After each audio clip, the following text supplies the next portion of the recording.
On this week's Digital Marketing News Roundup, new stuff's happening in LinkedIn video, Instagram bios, and Google AdWords, and Facebook's getting rid of one of our favorite things as marketers. Plus, is your B2B organization ready for GDPR?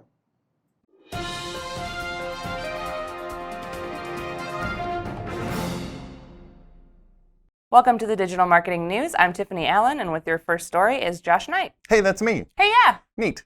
You know what's not so neat? What? Well, a lot of things. But first off, Facebook has decided they're going to suspend, temporarily at least, the ability to estimate your audience reach for custom audiences. So this is a tool that is pretty valuable to marketers to be able to put a bunch of demographic information in and then see about how many people we can expect to hit. But it turns out that that is somewhat exploitable, and for some unknown reason, Facebook is a little concerned about people's privacy right now.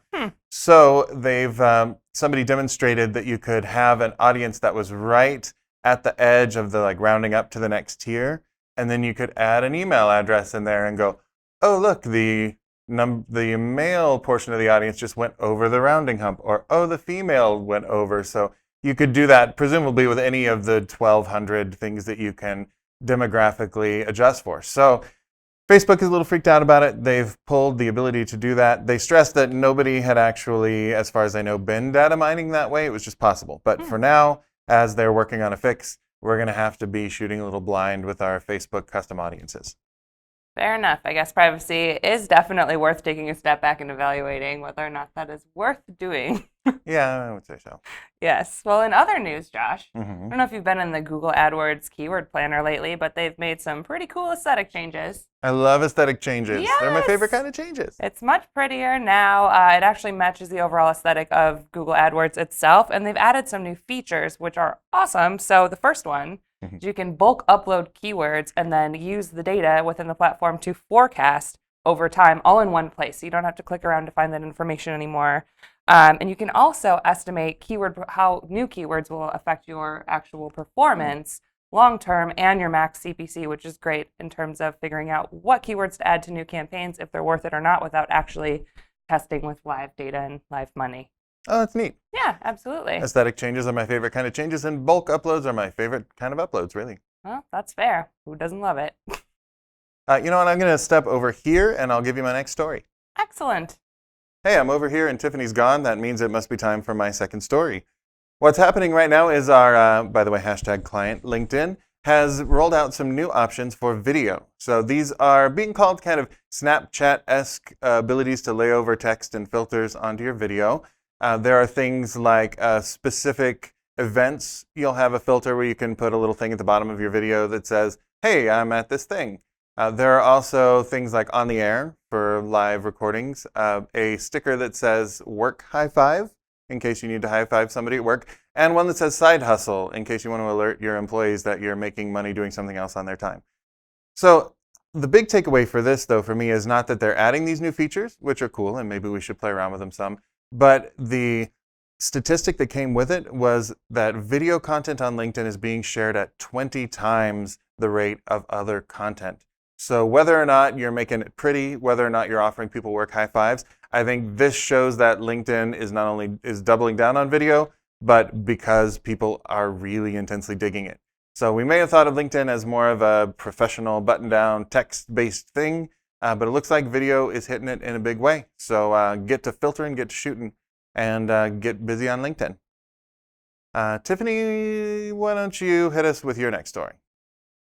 Thanks, Josh. In other news, there's great news out there for you Instagrammers. You can now link to hashtags and profiles in your Instagram bio, where before you could type in a hashtag and it wouldn't hyperlink. Instagram is now allowing those hashtags to hyperlink in your bio and actually suggest trending hashtags that you could use as well.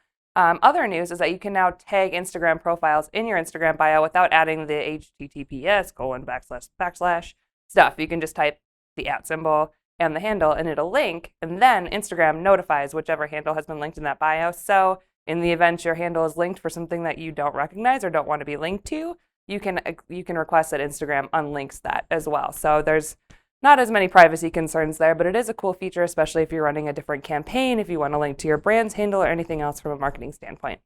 Back to us. Thanks, Tiffany. And this is us. So feel free to start crying at any moment if what I understand about that show is to be true. Fair enough. Our final story this week is about the GDPR. As you know, that's the General Data Protection Regulation, which has such a rhythm to it. I kind of want to use it in a hip-hop song, so stay tuned for that.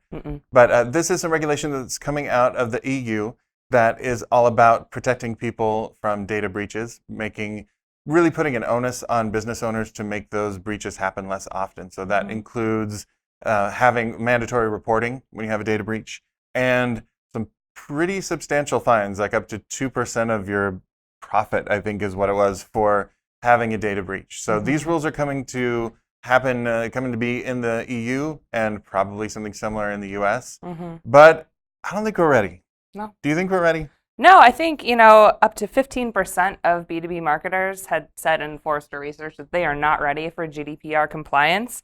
And only 20% of respondents to the same survey said that they were spearheading the GDPR preparations. And with, marketing's function is doing a lot of external communication, it's something that marketing leaders should definitely be factoring into their plans, working with legal counsel as well, as the regulations are a little bit ambiguous in terms of what exactly needs to be done. The punishments, of course, are very strict. There needs to be sort of a multifunctional task force of leadership, marketing, and legal to make sure everything is compliant.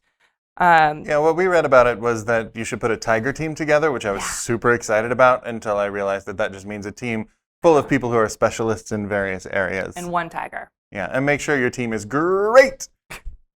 It's a tiger team.